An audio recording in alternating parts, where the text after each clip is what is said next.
You are listening to the Horse Radio Network, part of the Equine Network family.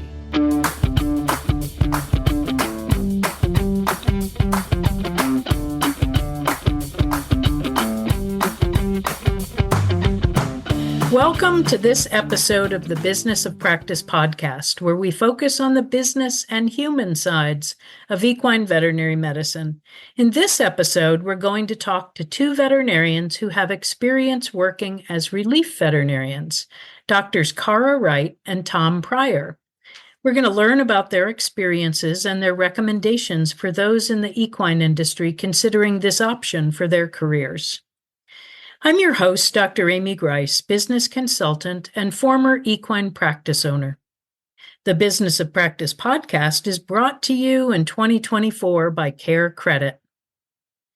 Dr. Wright is currently a senior equine professional services veterinarian for Merck Animal Health. Prior to veterinary school, she earned a master's degree in animal science focusing on equine reproduction.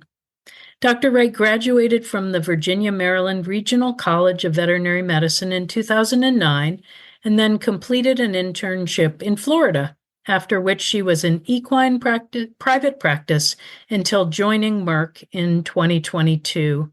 During her years in private practice, Dr. Wright worked as a relief veterinarian since 2015.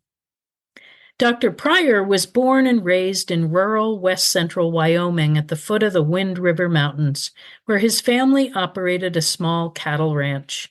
He attended St. Michael's College in Vermont, earning a degree in history. Later, he earned a master's degree in agriculture before attending veterinary school at the University of Colorado. Following graduation in 2016, he joined an equine-exclusive ambulatory practice in Boulder, Colorado.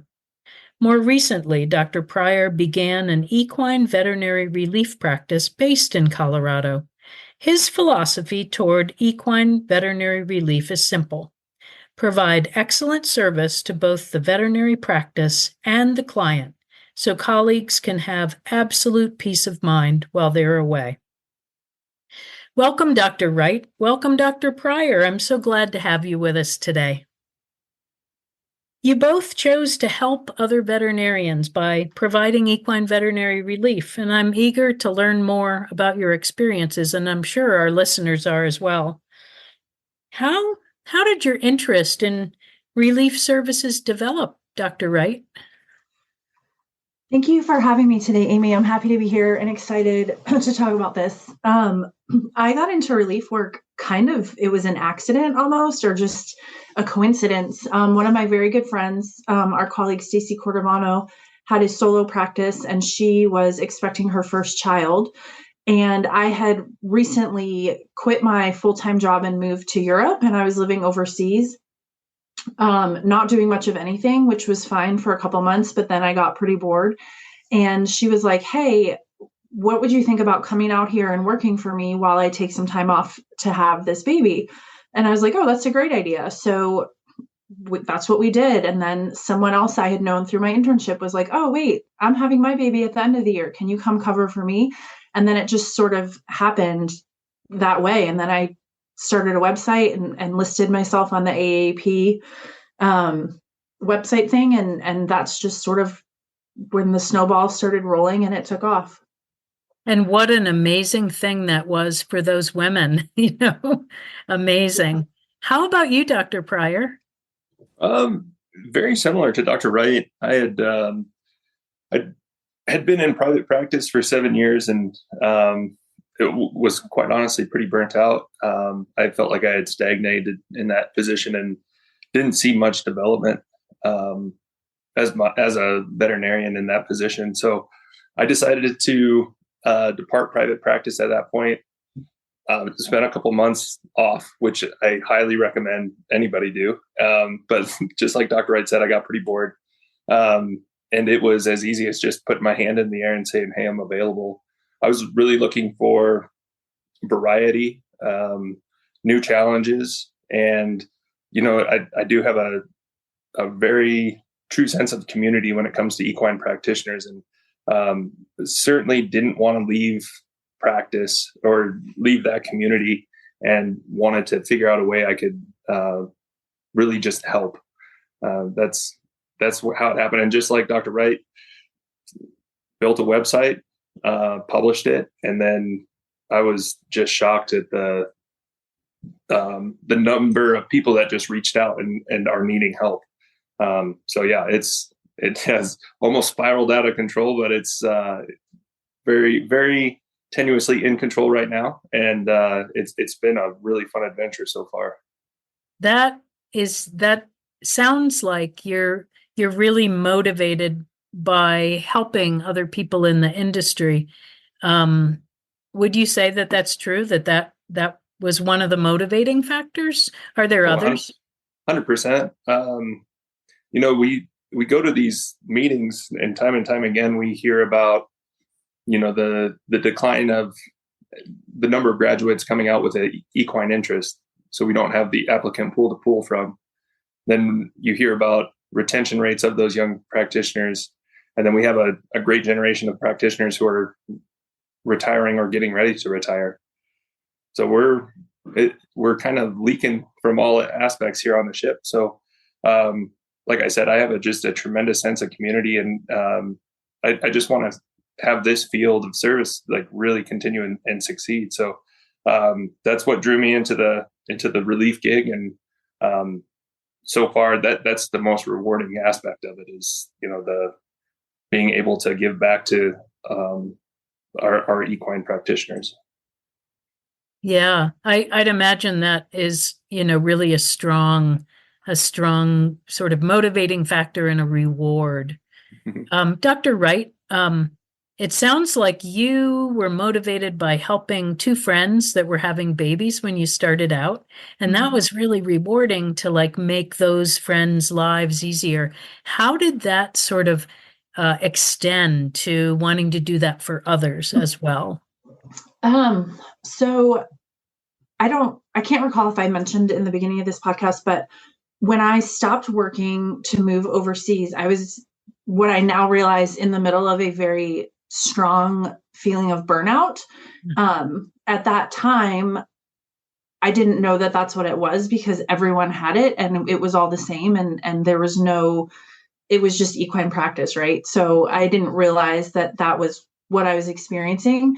But what I found is that doing the relief work brought me back the joy of practicing. And I realized I didn't hate being a veterinarian, which is what I thought. I thought I'm in the wrong profession. This is so hard. This sucks. I suck. This is not for me. And then taking that time off and then coming back, I realized that's not true at all. I love being a veterinarian, and it was the circumstances around it are what was making it really challenging. So that freedom of being able to change my mindset by being able to step away and then come back was really important. And then for me personally, the relief work, it's rewarding to help people, and it's pretty fun to see, and there's someone, I think Dr. Pryor is going to work for this person that I worked for on and off for several years. This person is hiking the Appalachian Trail piece by piece.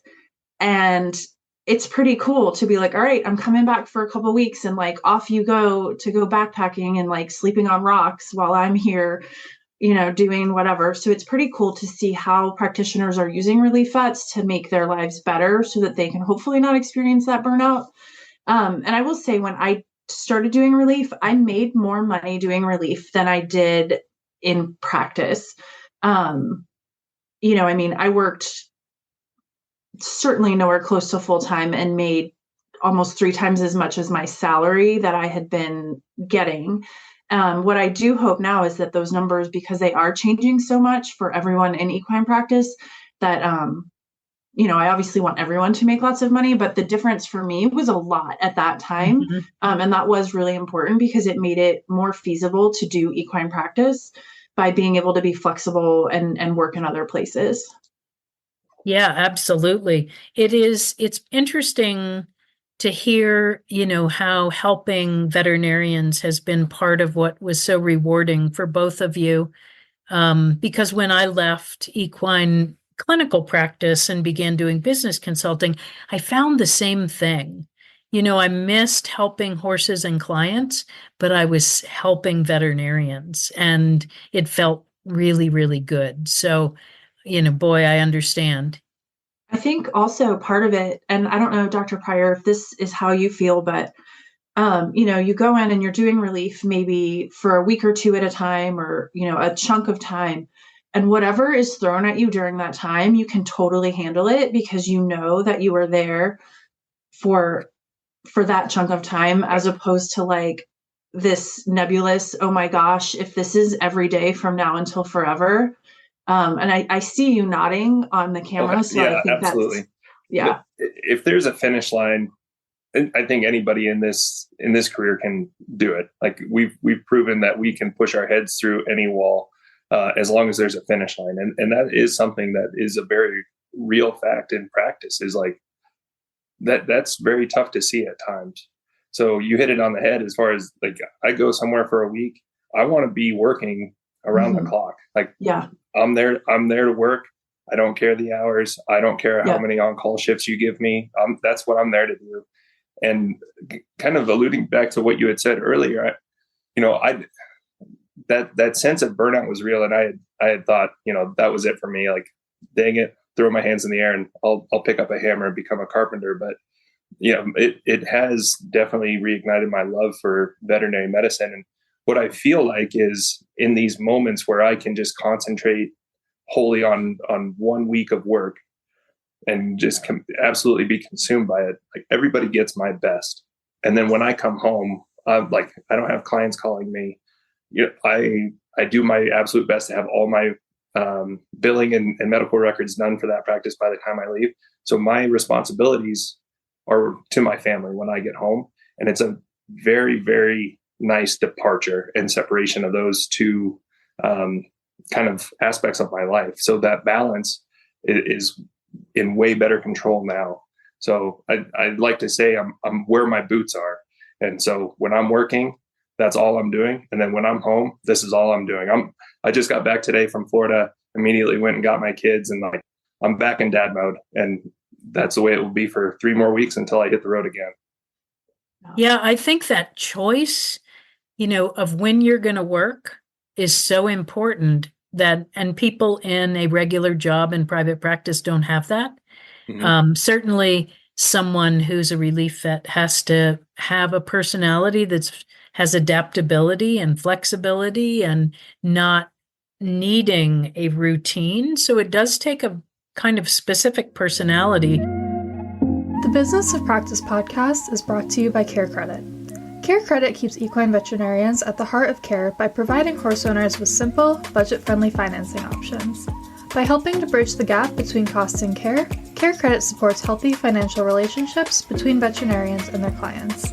Clients have a flexible way to pay over time for all types of care, and practices get paid in 2 business days. It's a payment experience everyone can feel good about. So, if you were going to give a recommendation for structuring a relief practice, somebody's going to start a relief practice, what are the kinds of things they need to think about? Dr. Pryor, what? Oh man, you just did it. So you were starting to reference it there. I think that adaptability is key.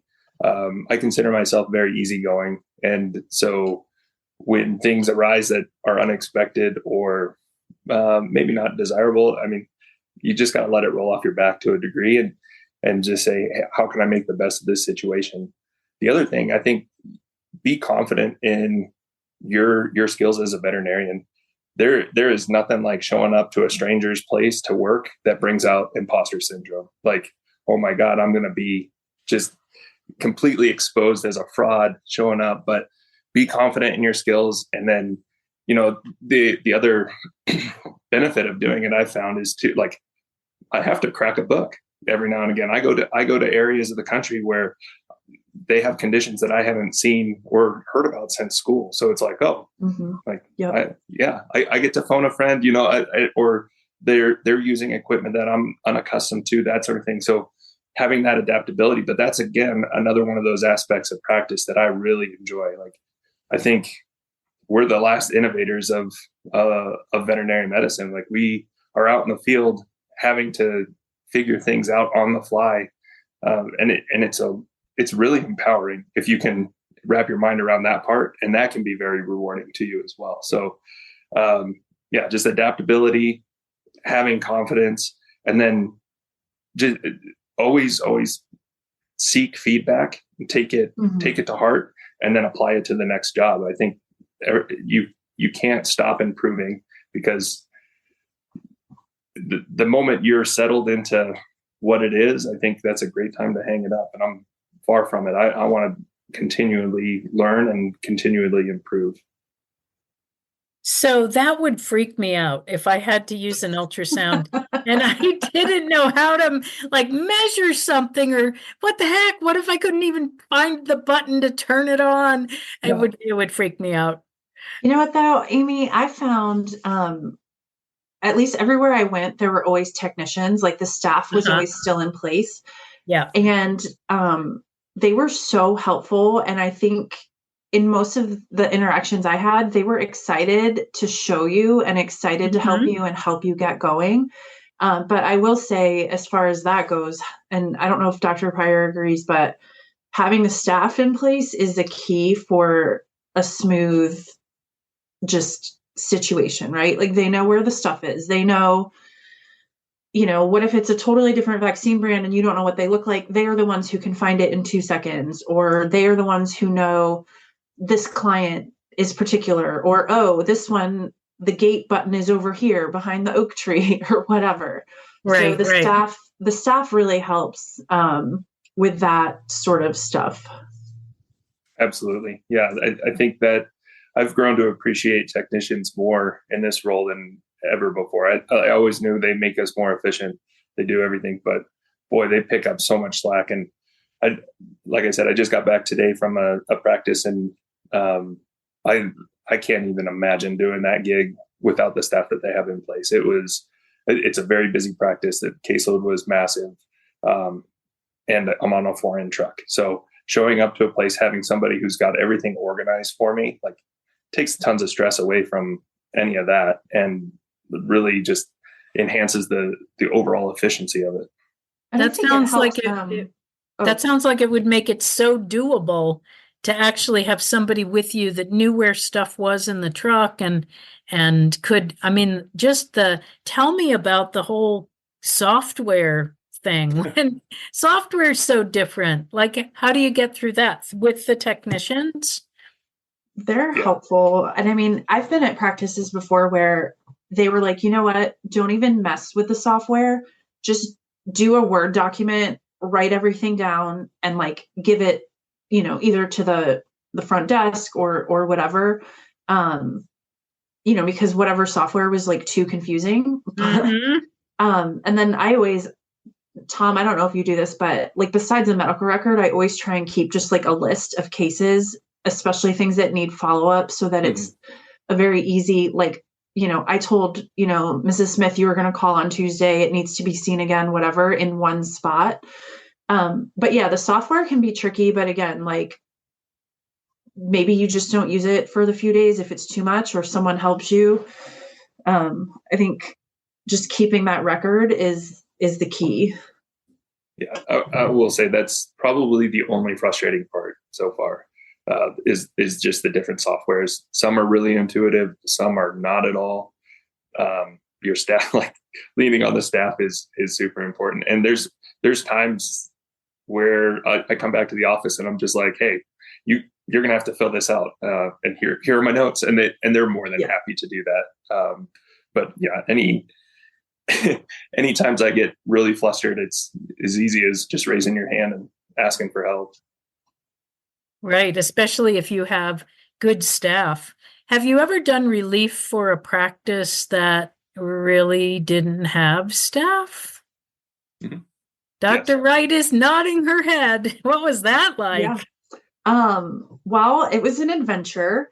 It was also in Australia, so there were no staff and the doctor was gone, and she was fantastic, but I tried, not to bother her all the time. So that was a little tricky. And your software question, actually, when I was working at that practice, I thought I knew how to do the billing and whatever, but somehow the way I was doing it was making it look to her that I billed $0 for every appointment.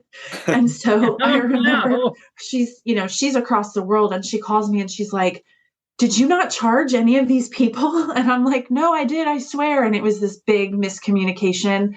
And that was like the first time I realized, like, okay, I actually need to pay better attention and maybe not try and do everything because I'm doing it wrong. And like, it was fine. Like the money was there, just not how she usually did it. But like, our job is not supposed to make their life more stressful by thinking that we're like giving away thousands of dollars of services. Right. So, have you ever seen people set up a relief practice where they have their own stocked vehicle with their own equipment and they just show? You're nodding your head, Dr. Pryor. Tell me more. Yeah. So, locally we have a couple of those where they'll just cover emergencies essentially. They're not seeing regular appointments, but just doing more emergency coverage than anything. In my case, I'm my only resource. So I don't keep anything inventory or anything like that. I show up and use the practice's materials, their truck, anything. Keeps it very streamlined on my end and my overhead way down, which is preferable. And there's a couple things as I go along. I'm like, I do prefer my own like headlamp. I do prefer my own stethoscope. A couple different things where it's just like it gets Your thrown into own the stomach tube. Right. I had this Jupiter stomach tube that I would have carried that anywhere that I went if I did this. Perfectly broken. You just Yeah. There's a few things like that, but as far for doing it on a national level, it doesn't make sense to keep anything. If you're going to be working kind of in your own backyard and that sort of thing, I think having your own rig and materials and that sort of thing would be beneficial.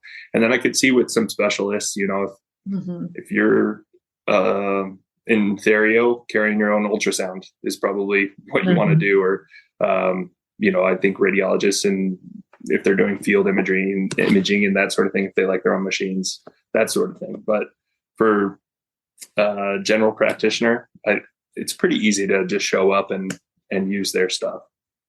So you talked about working all over the United States, and I think, Cara, that you worked all over the place too. So did you have to just get a lot of licenses by reciprocity, and then how did you decide how many to keep renewing?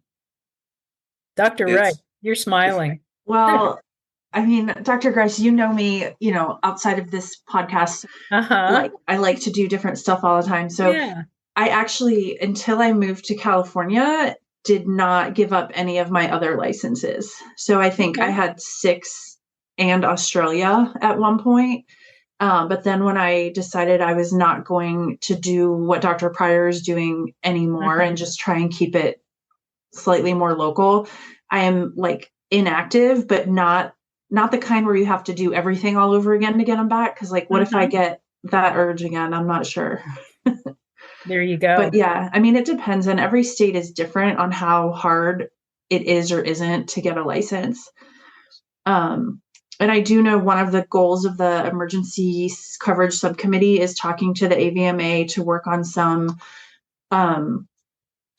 ease of transferring licenses for situations like this for veterinary medicine to ease the burden of care that some areas are facing.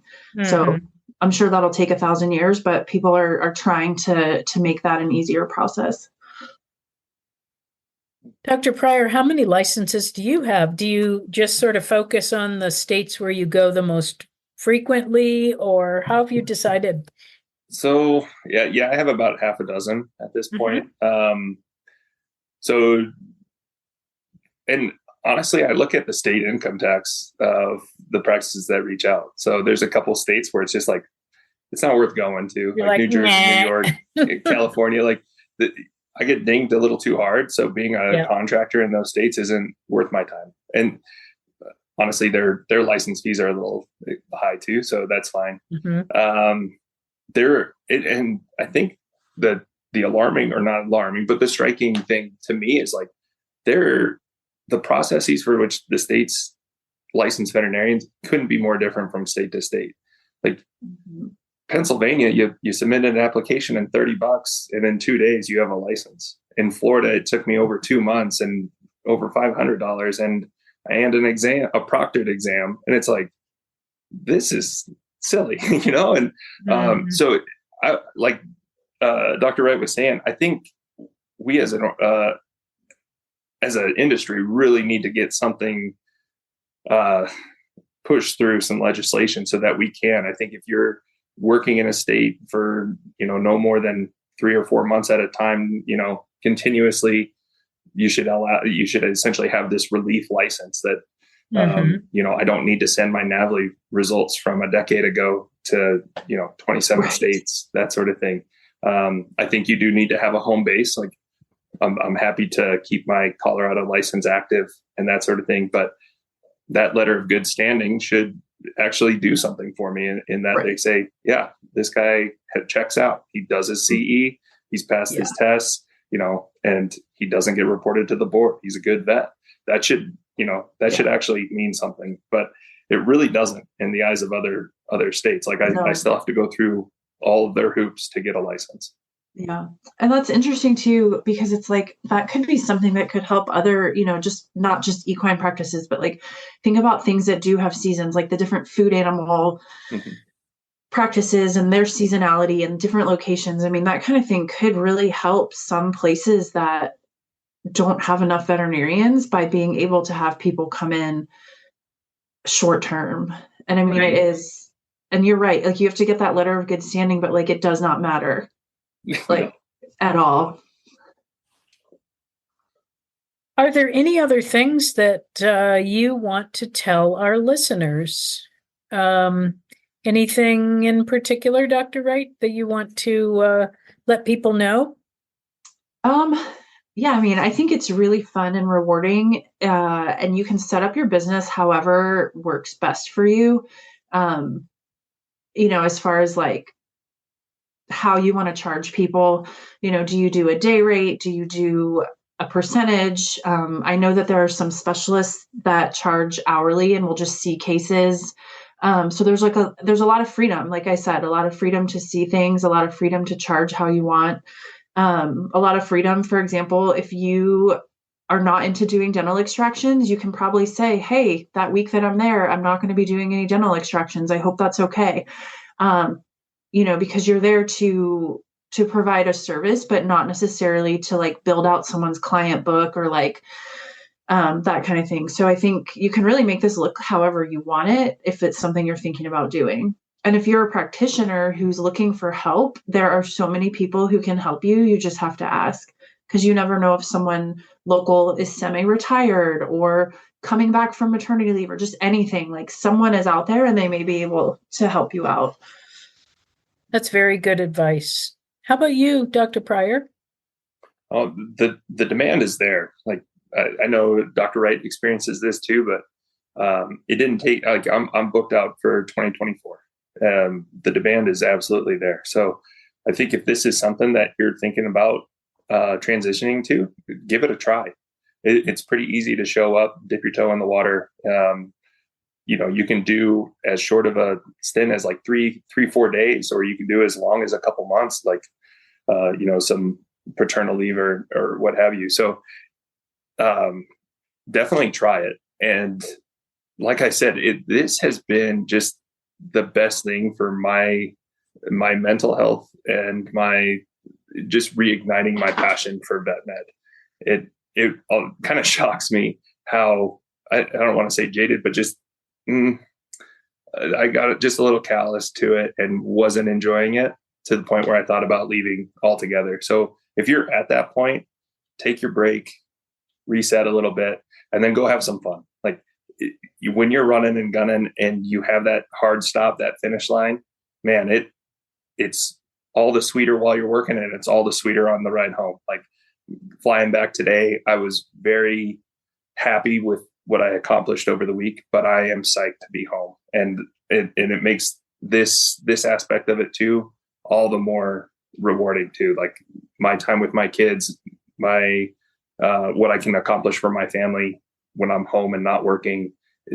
All around, I feel like I'm way more balanced and a lot more happy. That's for sure.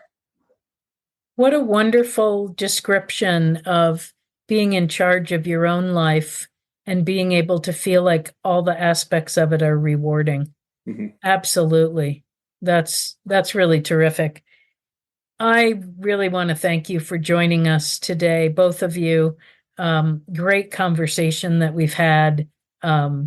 It's a wonderful thing to think about being able to write your own ticket, be in charge of your own life.